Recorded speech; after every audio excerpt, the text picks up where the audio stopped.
마가복음 13장 1절부터 10절입니다. 예수께서 성전에서 나가실 때에 제자 중 하나가 가로되 선생님이여 보소서, 이 돌들이 어떠하며 이 건물들이 어떠하니까? 예수께서 이르시되 네가 이 건물을 보느냐? 돌 하나도 돌을 남지 않고 다 무너지게 하리라. 예수께서 감람산에서 성전을 마주대하여 앉으셨을 때에 베드로와 야고보와 요한과 안드레가 종용이 묻자오니 우리에게 이르소서, 어느 때에 이런 일이 있겠사오며 이 모든 일이 이루어갈 때에 무슨 징조가 있사오리까? 예수께서 이르시되 너희가 사람의 미혹을 받지 않도록 주의하라. 많은 사람이 내 이름으로 저희에게 내가 부르하여 많은 사람을 미혹해 하리라. 난리와 난리 소문을 들을 때에 두려워 말라. 이런 일이 있어야 돼. 끝은 아직 아니니라. 민족이 민족을 나라가 나라를 대적하여 일어나겠고 처처에 주인이 있으며 기근이 있으니 이는 재난의 시작이니라. 너희는 스스로 조심하라. 사람들이 너희를 공회에 넘겨주겠고 너희를 회당에서 매질하겠으며 나를 인하여 너희가 관장들과 임금들 앞에 서리니 이는 저희에게 증거되려 함이라. 또 복음이 먼저 만국에 전파되어야 할 것이다. 아멘. 네, 성도 여러분 안녕하셨습니까? 우리 함께 예배를 드리는 패친 여러분, 복음을 믿고 거듭난 성도 여러분 반갑습니다. 예수님께서 이제 마지막 그 십자가에 달려서 돌아가시려고 예루살렘에 올라가셨을 때 일어난 일입니다. 예수님이 성전에서 가르치시고 또 성전을 깨끗게 하시는 일들을 하시고 그래서 성전에 자주 들리셨는데 제자들이 그 성전의 아름다운 모양과 위용, 웅장하고 아름다운 모양에 감탄을 했습니다.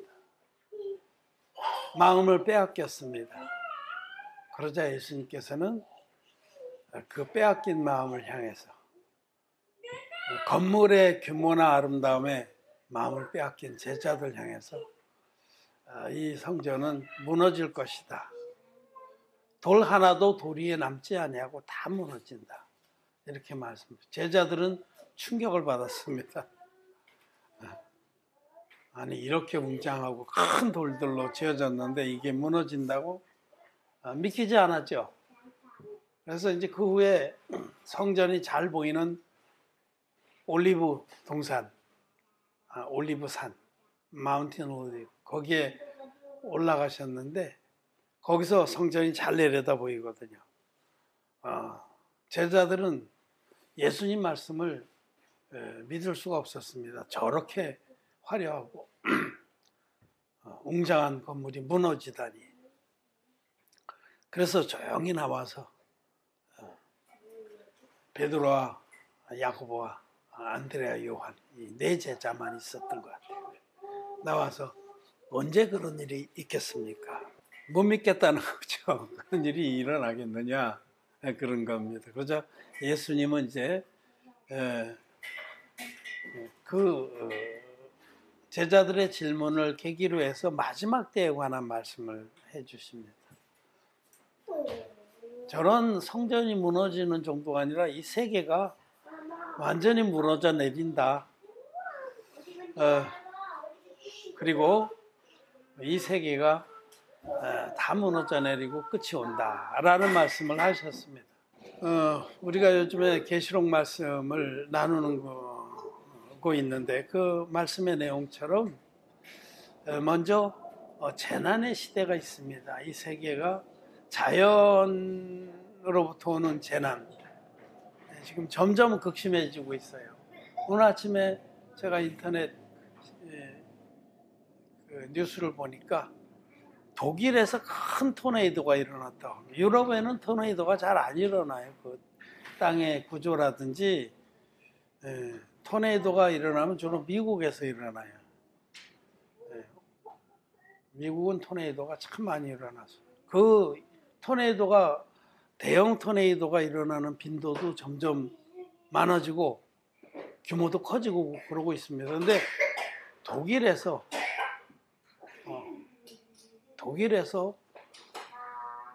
대형 토네이도가 일어나서 사람도 죽고 피해도 굉장히 큰가 봅니다.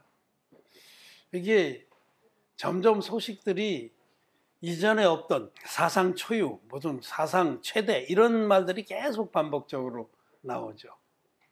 기온도 뭐 기상청이 생긴 이래 최초로 이런, 그러니까 기록이 계속 경신되면서 지금 자연재해는 극대화되고 있습니다. 이게 자연재해가 극대화되면은 우리에게 이제 제일 크게 문제가 되는 게 식량입니다. 온난화로 인해서 식량도 또 바다의 자원도 다 고갈되는 거죠. 제주도만 하더라도 여기가 바다가 참 풍요롭게 됐는데 지금 바다가 사막화돼서 바다 속에 생명체가 점점 사라지고 있다. 난대성 어류들이 올라오고 독이 있는 것들. 그러니까 우리는 껍데기만 보니까 뭐 자연이 그렇지 뭐 잠시 그러다 말겠지 이렇게 생각하지만 이 자연이 황폐화되고 점점 더 인간이 살 수 없는 그런 환경으로 되는 것이 가속화되고 있습니다. 사람이 참 미련해서 그 개구리를 산채로 대야에 넣고 삶아 죽이는 방법이 있다고 그러잖아요. 그 개구리를 대야에 넣고 밑에 가스불을 켜는데 아주 조금만 켜는 거예요. 1시간에 1도 정도 올라가게 아주 조금만, 미미하게. 그러면 개구리가 못 느끼는 거예요. 조금 보통 때보다 조금 더운 것 같네. 왜 땀이 이렇게 나지? 아주 서서히. 근데 그게 이제 하루면은 24도가 올라가는 거잖아요. 응? 그래도 이틀 정도 되면 48도가 올라가는 거잖아요. 그래도 개구리는 어쩌다니까 좋긴 좋네. 차가운 거보다 낫네. 견디는데 서서히 피부가 허옇게 바뀌는 거예요. 피부가 서서히. 근데 왜 피부가 이렇지? 그 산채로 삶아지는 거예요. 자기도 모르게 시원하다 그러다가 근데 왜 몸이 내 맘대로 안 움직이지? 이렇게 얼굴을 내놓고 있으니까 왜 몸이 내 맘대로 안 움직이지? 벌써 살은 익어 들어간 거예요. 그렇게 인간이 미련한 겁니다. 자연이 서서히 변하니까.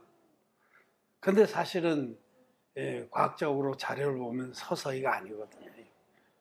제가 전에 한번 여러분들에게 보여드렸던 것처럼 북극의 만년설이 1880년 그때 그 측량해 놓은 자료가 있어요. 그때 탐험가들이 만년설의 경계 그걸 기준으로 해서 1980년 100년 딱 100년 후에 그 만년설의 경계가 50% 줄었어요.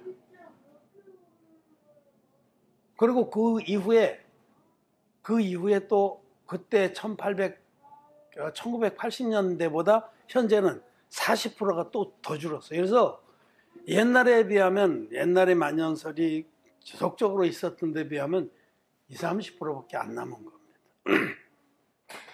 근데 지금 남은 것도 굉장히 더 빠른 속도로 녹기 시작해서 이제 여름에는 거의 눈이나 얼음을 볼 수 없는 지역이 대부분이 됐어요. 겨울이나 다시 조금 덥고. 과학자들은 머지않아서 북극의 만년설은 여름에는 완전히 볼 수 없게 된다. 완전히. 그렇게 된다고 합니다. 근데 이런 것들은 굉장히 심각한 거예요. 사실은 우리 사람들이 너무 이렇게 무사태평이어서 그렇지 이제 그쯤 되면은 이 기상의 이변은 걷잡을 수가 없게 됩니다. 이게 북극이나 남극의 만년설 지역이 지구 기온의 평형을 이루어주는데 절대적으로 중요한 겁니다. 기온이 급히 상승하면 그 눈과 얼음이 녹으면서 열을 흡수하고 또 급히 냉각이 되면은 얼면서 열을 토해내는 이런 과학적으로 말하면 이거를 기량작용이라고 그래요. 기량작용. 기량작용을 하기 때문에 지구의 평형이 유지됐었는데 이게 평형이 깨진 거죠. 그래서 지금 사실은 이런 자연재난의 시대는 시작이 됐다고 봐야 됩니다. 올해 인도라든지 이런 지역이 사상 유례 없는 더위를 맞고 있어요. 벌써 제가 교제하는 그 산토시 목사님이 아주 더워서 쩔쩔 맵니다. 4월 초에 벌써 40도 넘어가고 지금은 50도 넘는 게 보통이라고 그래요. 그러니 제가 40도 넘는 지역에 한번 가서 있은 적이 있어요. 미국의 그 남부에 그 미시시피강 그 유역에 거기 덥거든요. 거기 위도가 낮습니다. 여름이었는데 제가 좀 걸어서 교제 모임에서 걸어가려고 가는데 이 아스팔트가 물렁물렁해요. 제가 40몇 도였는데 아스팔트가 꼭 저기 밀가루 반죽해 놓은 걸 밟는 것처럼 물렁물렁. 거기 길거리에 좀 서 있으면 죽겠더라고요. 우리는 그 50도 같은 게 얼마나 더운 건지 한번 상상을 해보라고 드린 말씀인데 자연재해는 시작됐습니다. 이제 이 자연재해가 극대화되면 여기 우리 마가복음 13장 그 아래 쭉 내려가서 보면 이제 환난에 넘겨진다 이런 말씀을 합니다. 환난, 이 재난이 극대화되면 그 다음에는 사람들 사이에 먹을 것이 없고 또 마실 물이 없어지면 사람들은 광폭해집니다. 그래서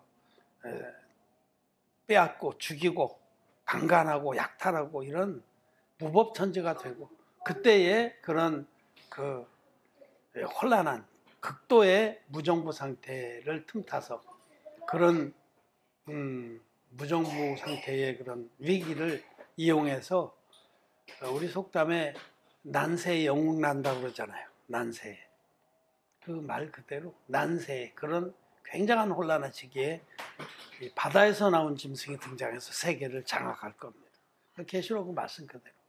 그리고 땅에서 나온 짐승, 인간의 생각으로 지어낸 종교. 종교는 인간의 생각으로부터 나온 거거든요.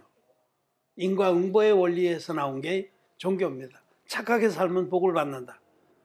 인간의 생각이거든요. 그 인간의 생각을 바탕으로 어떤 믿음의 틀을 만든 게 종교입니다. 여러 종류의 종교는 다 똑같아요. 원리는 착하게 살면 복을 받는다. 그건 여러분 인간의 생각입니다. 착하게 살아서 죄 사함 받고 천국 갈 사람은 아무도 없습니다. 그렇게 살 수 있는 자도 없고. 그래서 그 땅에서 나온 종교의 틀을, 땅에서 나온 논리의 틀을 가지고 여러 종교가 생겨나는 겁니다. 그들이 신봉하고 있는 원리는 다 똑같습니다. 착하게 살면 복을 받는다. 권선징악의 원리. 그래서 이 땅에서 나온 짐승이라는 건 종교의 수장을 상징하는데 전 세계를 세계 종교를 통합해서 다스리는 그 수장이 외모로 볼 때는 굉장히 선하고 훌륭하고 또 존경할 만한 그런 자이기 때문에 계시록에서는 양같이 두 뿔이 있다. 어린 양같이 마치 예수님같이 그렇게 인자한 말과 인자한 표정과 인자한 교훈과 이런 걸 그렇게 한다는 겁니다. 그러나 사실은 용처럼 말하더라. 그의 속에는 사단 마귀가 들어있는 거죠. 그런 자가 등장을 해서 바다에서 나온 짐승인 세계 통치자를 도와서 세계를 완전히 장악하고 그 짐승의 우상을 만들게 하고 우상이 큰 능력을 보기 위해서 모든 사람이 경배하게 하고 그런 환란의 절정기에 들어간다라고 말씀합니다. 그리고 환란의 절정기에는 세계의 모든 사람을 그 바다에서 나온 짐승에게 굴복시키고 다스리게 하기 위해서 오른손이나 그 이마에 표를 받게 해서 그것을 받지 않는 자는 다 죽이게 됩니다. 그래서 우리 거듭난 의인들이 그때까지 살아있는 자들이 있을 겁니다. 그렇다면 그때는 아주 감당 못할 환난에 우리가 직면하게 되죠. 그러나 하나님께서는 당신의 자녀들, 진리의 복음을 믿어서 거듭난 자녀들을 위해서 그때를 감하여 주겠다. 그때 보호해 주시겠다는 겁니다. 하나님의 놀라운 능력으로 뭐 날수를 줄여주시는 게 아니라 그때 두 손 그늘 아래 지켜주시겠다는 겁니다.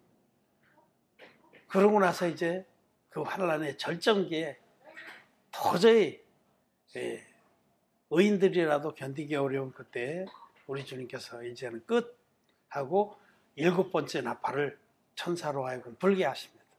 그 마지막 나팔이 울려 퍼질 때에 그때가 바로 주님께서 공중에 재림하시는 때이고 의인들의 부활과 휴거가 있는데 큰 나팔 소리와 함께 또 천사장의 호령 소리와 함께 주님이 공중에 임하셔서 계시록에서는 이한 낫을 휘두르라. 그 이하다는 건 날카롭다 이런 거예요.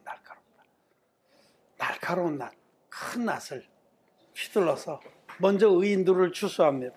그게 휴거예요, 휴거. 거듭난 의인들, 진리의 복음, 물과 피의 복음, 성경들의 복음을 믿어서 거듭난 의인들을, 죄가 없는 의인들, 거룩한 성도들을 부활시켜서 이 썩을 몸이 아니라 썩지 아니할 영의 몸을 입혀서 또 먼저 돌아가신 분들은 또 그런 영의 몸으로 부활시켜서 공중으로 끌어올리시고 부활과 동시에 공중으로 끌어올려 갑니다. 부활되고 나서 뭐 여기저기 인사 다니고 그럴 시간 없어요. 하나님의 놀라운 능력으로 우리가 호련히 변화돼서 공중으로 끌어올려 갑니다. 그러고 나서 이 땅에는 7대접의 진노가 부어질 것입니다. 그리고 하나님께서 하늘과 땅을 새롭게 해서 1000년 동안 보상의 기간, 의인들이 이 땅에서 복음을 위해서 수고한 것, 희생한 것에 대한 보상의 기간이 있어요. 아주 공의하신 거예요. 하나님은 공의하십니다. 오늘도 이제 공의에 대해서 조금 말씀드리고자 합니다. 이 땅에서 진리의 복음은 우리가 값없이 복음을 믿어서 거듭나고 하나님 자녀가 된 건 공짜입니다. 믿으면 되는 거예요. 근데 믿음으로 거듭났다고 그래서 그러면 다 똑같냐? 죄사함 받고 나서 자기만을 위해서 산 자는 그런 자는 사실은 구원도 잃어버립니다. 거의. 근데 어떻게 하여튼 끝까지 겨우겨우 목숨을 부지하고 내가 복음만은 안 놓칠래 그러고 이 복음을 붙들고 있다 주님의 나팔 소리를 들었다고 치면 그런 자를 성경에서는 불 가운데서 얻은 구원이라고 그래요. 아무것도 없어. 불 가운데서 다 타버리고 믿음의 집을 짓지 않은 자들, 거듭난 후에 금이나 은이나 보석이나 이런 것으로 믿음의 집을 지어서 복음을 위해서 자기를 희생하고 드리고 그것이 복인 줄 알고 믿음으로 그렇게 산 사람들은 환난의 때에도 그것이 하나님 앞에 그대로 보존돼서 복을 받는 거예요.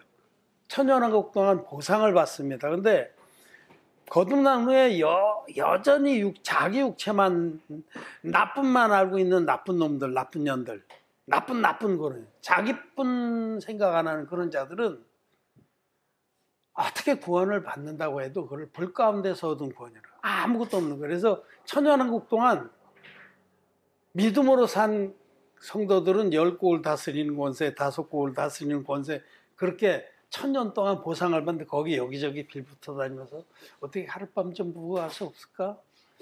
그래서 예정을 생각해서 좀 밥이라도 얻어먹으면 안 되겠네? 그렇게 되는 겁니다. 정신 차려야 됩니다. 1000년 동안 응? 이 땅에 산 뭐 몇십 년이 아니라 1000년 동안 그렇게 거렁뱅이 노릇을 하는 거예요. 그리고 1000년이 찬 후에는 영원한 천국의 세계로 위에서 내려오는 새 예루살렘 성으로 다 함께 들어갔는데 그때는 이제 그런 거 끝나는 거예요. 그럼 까짓 거 1000년 동안 내가 개망신을 좀 당하는지 뭐 여러분, 1000년입니다. 1000년. 응? 1000년 동안 그 개망신 나갈 거 생각하시고. 어쨌든 이렇게 역사는 앞으로 마지막 때에 하나님의 섭리 이렇게 전개가 될 겁니다. 저는 이 말씀을 다 믿습니다. 하나님 말씀은 한 점 안에 또 떨어지지 않고 그대로 이루어질 겁니다. 그러므로 진리의 복음 믿어서 거듭난 우리들이 남은 때를 무엇을 위해서 살 거냐? 이 천국 복음을 전파하는 일을 위해서 살아야 한다라고 말씀을 하시는 겁니다. 오늘 우리가 읽은 마가복음 13장 10절에 또 복음이 먼저 만국에 전파되어야 할 것이니라. 이 복음이 땅끝까지 전파되는 것이 징표입니다. 징표. 우리 주님이 이 마지막 때의 역사를 전개하시는 징표입니다. 왜 하나님은 마지막 때의 재난의 시대와 환난의 시대를 또 일곱 대접의 심판의 시대 또 천년왕국과 영원한 천국의 이런 섭리를 전개하시는 그 하나님의 그 역사를 복음 전파와 연계를 시키느냐? 이거는 하나님이 이 우주를 창조하시고 당신의 형상으로 사람을 만드신 목적이 복음으로 저들을 구원해서 자녀로 삼기 위한 겁니다. 이게 우주 창조의 목적이에요. 하나님의 형상으로 만들어진 사람들을 그들이 한번 타락하게 허락하시고 그것도 허락하신 거예요. 왜냐하면 피조물을 자녀로 삼으시려고. 피조물은 그렇게 영광스러운 그런 대상이 아닙니다. 썩어짐의 종로로 살 수밖에 없는 영생의 대상이 아니에요. 원래 모든 피조물들은 그 영생이 없잖아요. 근데 사람만은 하나님의 형상대로 영원한 존재로 만드셔서 영적인 존재로 만드셔서 그들을 한번 사단 마귀의 시험을 받고 타락되도록 허락하신 거예요. 그렇게 하신 것은 피조물을 하나님의 자녀의 영광에 이르게 하기 위해서 그렇게 하신 겁니다. 아들을 통해서 타락한 인생들을 인류를 향해서 하나님의 아들을 대속의 제물로 보내주셔서 예수님이 이 땅에 육신을 입고 오셔서 하나님의 아들이 육신을 입고 오셔서 당신의 몸에 예수님의 몸에 인류의 아담에서부터 세상 종말까지 모든 인류의 죄를 단번에 넘겨받는 세례를 받게 하시고 예수님이 세례요한에게 받은 세례는 구원의 표입니다. 복음서를 보세요. 사복음서 다 이 예수님 세례에서부터 시작을 하는 거예요. 예수님 탄생은 요한복음이나 마가복음은 기록도 안 했어요. 탄생은. 근데 예수님이 세례요한에게 세례 받으셔서 네 복음서가 다 기록을 하고 심지어 마가복음 우리가 지금 계속 주일마다 시리즈로 보고 있는 이 마가복음은 하나님의 아들 예수 그리스도 복음의 시작이라. 시작이라고 선포하고 바로 예수님을 세례요한을 등장시켜서 예수님 세례 받은 것을 말씀합니다. 이 복음의 시작이 예수님의 세례입니다. 그 세례는 성경대로 예수 그리스도께서 우리 죄를 다 담당하시고 성경대로 십자가에서 다 이뤘다 하기까지 당신의 몸으로 드려주신 한 영원한 제사를 시작하는 출발점입니다. 그래서 예수님이 받으신 세례를 빼놓고는 복음이 성립할 수가 없는 거예요. 여러분 바늘에다 실을 껴서 매듭을 딱 짓지 않고 바느질 할 수 있습니까? 없습니다. 빈 바느질로 바느질을 밤새 해봐야 그것은 헛일입니다. 다 터져버리는 거예요. 오늘 기독교인들이 왜 그들의 신앙생활이 헛일이냐? 예수님이 자기 죄를 자기의 모든 죄를 태어나서부터 죽을 때까지 아담에서부터 세상 종말까지의 세상 죄를 당신의 몸에 실제적으로 담당하신 세례를 믿지 않기 때문에 그들의 신앙생활은 헛것입니다. 바늘에다 실을 깨서 매듭을 짓지 않고 바느질하는 것 같아요. 빈 바늘 가지고 아무리 선을 행하고 희생하고 봉사하고 헌금하고 개척하고 헌신하고 용서하고 온갖 종교 행위를 한다고 해도 그건 헛일입니다. 예수님이 자기를 구원해 주신 그 진리의 한쪽 부분을 확 찢어버리고 십자가의 피만 믿는다. 예수님이 받으신 세례를 빼버리고 십자가의 피만 믿는 것은 그건 마치 바늘에다 실을 깨지 않고 바느질하는 것 같은 겁니다. 그래서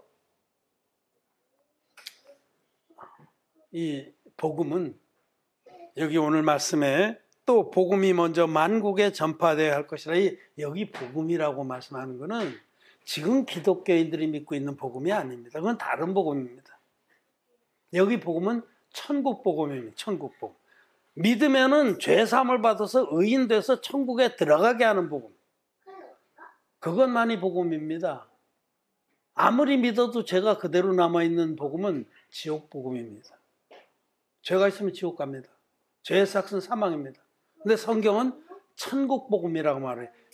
마태복음 24장을 한번 봅시다. 이 마가복음 13장이 이 마태복음 24장하고 짝입니다. 마태복음 24장 14절. 자, 같이 한번 읽겠습니다. 시작. 이 천국 복음이 모든 민족에게 증거되기 위하여 온 세상에 전파되리니 그제야 끝이 오리라. 아멘. 여러분, 천국 복음입니다. 믿으면 죄가 흰눈같이 씻어져서 의인되고 천국 영생을 얻게 하는 복음. 오늘 우리가 예배 시작할 때 성령이 오셨네, 그 찬양을 했는데, 여러분, 성령도 거듭나서 죄사함, 거듭났다는 건 죄가 있는 죄인이 진리의 복음, 천국 복음 믿음으로 죄가 전혀 없는 의인이 되는 역사를 말하는 겁니다. 죄인이 의인 되는 역사예요. 이 거듭난 자들에게만 성령이 임하는 겁니다. 죄의 사함을 받은 자들, 죄가 눈꼽마치도 없는 흰눈같이 깨끗해진 심령에만 거룩한 성령이 임하실 수 있는 거지, 죄가 있는 마음엔 절대로 성령이 임하시지 못합니다. 기독자인들 마음에는 성령이 오실 수가 없습니다. 여러분, 그 거룩하신 분이 똥으로 떡칠을 한 그 마음 안에 들어가 계시고, 거룩한 분을 우리가 모시려면 방부터 청소를 해야 됩니다. 깨끗하게. 우리의 마음의 방을 청소하는 유일한 길은 물과 피의 복음, 온전한 복음, 성경대로의 복음 믿어서 단번에 흰눈같이 죄사함을 받는, 부르신 이들을 거룩하게 하셨고 또한 거룩하게 하신 이들을 영원히 온전케 하신 것. 이 천국 복음하고 지금 기독교인들이 믿는 십자가의 피만의 복음은 전혀 다른 겁니다. 십자가의 피만의 복음은 다른 복음입니다. 여러분, 사도 바울은 갈라디아서에서 내가 참 이상하게 생각한다. 우리가 전해준 그 진리의 복음, 천국 복음을 떠나서 그렇게 속히 다른 복음 쫓는 것을 내가 이상해 여기노라. 천국 복음은 오직 하나입니다. 성령과 물과 피가 합하여 하나인 복음. 성령의 증거와 물의 증거와 피의 증거가 다 있는 복음. 이것이 성경대로의 복음입니다. 성경을, 하나님 말씀을 경외하고 또 하나님을 두려워하는 자들은 말씀을 들으면 금방 알아요. 아, 이게 뭐 문제가 있구나. 그런데 이 정말 무식한 자들이, 무식하면 용감하다고. 여러분, 마음에 죄가 있으면 지옥 갑니다. 그건 진리입니다. 죄의 삭은 사망이기 때문에. 예수님을 그만큼 믿고도 죄가 있다고 하면 뭐 한번 생각을 해봐야 돼요. 이게 뭐가 이게 맞는 거냐? 안 맞는 겁니다. 죄 있으면 지옥 갑니다. 전에 죄가 있었는데, 죄인이었는데 이 예수님의 천국 복음 믿어서 신같이 죄가 씻어진 의인 되는 것이 하나님의 뜻입니다. 그렇게 되길 하나님 원하시는데, 그렇게 고집을 부리. 죄가 있어도 괜찮아. 칭의결이라는 거 있잖아. 죄가 있어도 의롭다고 불러주셔. 하나님은 거짓말 안 하십니다. 죄가 있으면 죄인이고 죄가 없어야 의인입니다. 다른 복음을 쫓는 자들은 속히 돌이켜야 됩니다. 하나님을 경외해야 됩니다. 사람들의 눈을 두려워하지 말고, 예수 그리스도의 십자가의 피만의 복음은 복음의 반쪽에 불과합니다. 성경 반쪽 확 찢어버리고 반쪽만 가지고 이게 성경이다라고 주장하는 것 똑같아요. 성경대로의 복음은, 사도 바울은 다른 복음을 책망하면서 한편으로는 내가 받은 것을 너에게 전하였노니 성경대로 그리스도께서 우리 죄를 위하여 죽으시고 성경대로 다시 살아나사. 성경대로, 구약의 성경, 구약의 속죄 제사대로 흠없는 제물과 안수와 피 흘림의 이 세 가지 필수적인 복음의 구성 요소를 다 가지고 있는 복음이 성경대로의 복음입니다. 예수님이 하나님의 아들이시다. 육신을 입고 오신 하나님의 아들이시다. 그분이 인류의 대표적인 세례요한에게 요단강 물에서 안수 형식으로 세례를 받으셔서 내 모든 죄를 단번에 담당하셨다.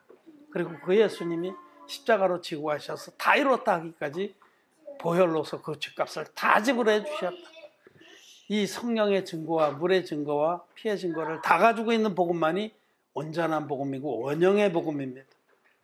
우리는 이 원형의 복음이 바로 성경이 말씀한 복음이라고 믿습니다. 천국 복음이 천국 복음. 이 천국 복음이 전파된 후에야 끝이 옵니다. 그게 하나님의 공의예요. 하나님은 전해주시지 않고 심판하는 분이 아니라는 뜻입니다. 하나님 모든 사람들에게, 모든 영혼들에게, 아마존의 원시인에게까지, 원시인 아니고 원주민, 아마존의 원주민들이라고 그래. 그런 분들에게까지 다 전파되게 하시고 심판하신 분이에요. 그럼 그런 일이 언제까지 있겠느냐? 금방 됩니다, 여러분. 하나님 능력은 대단하십니다. 지금 전 세계가 이제 거의 다 인터넷으로 0.001초면 다 만날 수 있어요. 제가 이제 내일 모레 화요일날은 파키스탄에 저녁에 유선으로 화상으로 설교를 합니다. 먼 나라예요. 지금 나 이제 오라 그래도 못 가요. 건강이 자신이 없어. 옛날엔 젊었을 때는 뭐 비행기를 27시간씩 타고 그래도 껐떡없었는데 다리만 좀 붓고 껐떡없지는 않았지. 그런데 이제는 못 가요. 그래도 이제는 뭐 제가 여기 예배당 책상에 앉아서 휴대폰으로 얼마든지 설교할 수 있어요. 거기 TV로 다 중계를 합니다.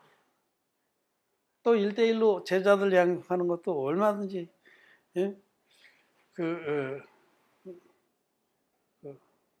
끝나고 나면 꼭 음질이 어땠냐고 이렇게 조사를 해요. 그럼 음질 좋습니다. 잘 들리고 잘 말할 수 있고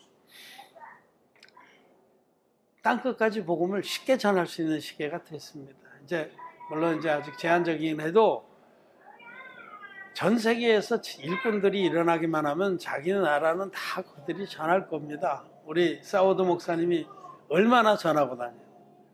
오토바이 타고 스쿠터 타고 그 고산지대까지 산꼭대기 마을까지 막 가가지고 매주 그렇게 복음을 전하고 있어요. 땅끝까지 천국 복음이 전파되고 끝이 옵니다. 이것이 굉장히 중요한 거예요. 그럼 우리들이 이 말씀을 듣고 정말 우리들을 남겨놓은 이유가, 우리를 이 땅에 존재케 하신 이유가, 존재의 이유가 이 천국 복음을 전파하라고 하신 거구나.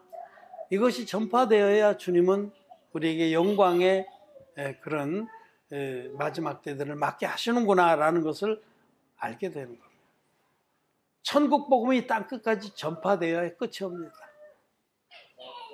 우리는 이 가라지의 복음이 지금 뭐 전 세계에 15억 인구가 믿어?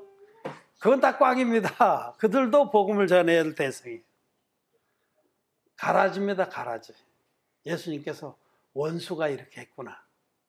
이 가라지들이 이렇게 확 덮었는데, 가짜 복음이 확 덮었는데, 이게 어쩐 일입니까? 제자들이 물었더니 원수가 이렇게. 여러분, 그 지금 덮고 있는 이 가라지의 복음, 아무리 믿어봤자 죄가 없어지지 않는 그 가짜 복음, 사이비 복음, 유사 복음, 이런 건 마귀로부터 온 겁니다. 그 플랜 B, 마귀의 플랜 B라고 그래요. 제가 이제 그 초대교회에서 이런 거 한 번 더 얘기를 다음에 해드리겠는데, 왜 이런 일이 벌어졌냐? 가라지의 복음을 확 뿌려서, 그거는 얼마나 정말 번식하길 잘하는지. 우리 정원에도 뭐 잡초는 얼마나 뽑아다 한이 없어. 그렇습니다. 우리는 천국 복음을 전파하라고 하신 그 사명을 기억해야 됩니다. 거듭난 우리들은 이 땅에 왜 있느냐? 우리를 거듭나게 해서 하나님 자녀로 그 영광에 이르게 하셨는데 그 다음부터 여전히 나쁜 놈, 나쁜 년으로 살 거냐? 나만 위해서 살 거냐? 거머리에게 두 딸이 있어서 다고다고 하느니라 하신 것처럼 다고다고 하면서 자기의 몸뚱어리만, 욕망만, 자기의 욕구만 만족하면 만사오케이로 살 거냐? 그냥 신발 벗어가지고 삼산수락수로 정신 차려! 두드려 패고 싶습니다. 마음 같아서. 그것이 아닙니다. 주님은 이 천국 복음을 전파하라고 우리들에게 부탁하십니다. 그제야 끝이 오리라 라고 말씀을 하셨습니다. 우리 주님께서 우리에게 부탁하신 이 말씀을 마음에 잘 새기고 또 믿음으로 남은 때를 사시길 바랍니다. 말씀을 마쳤습니다.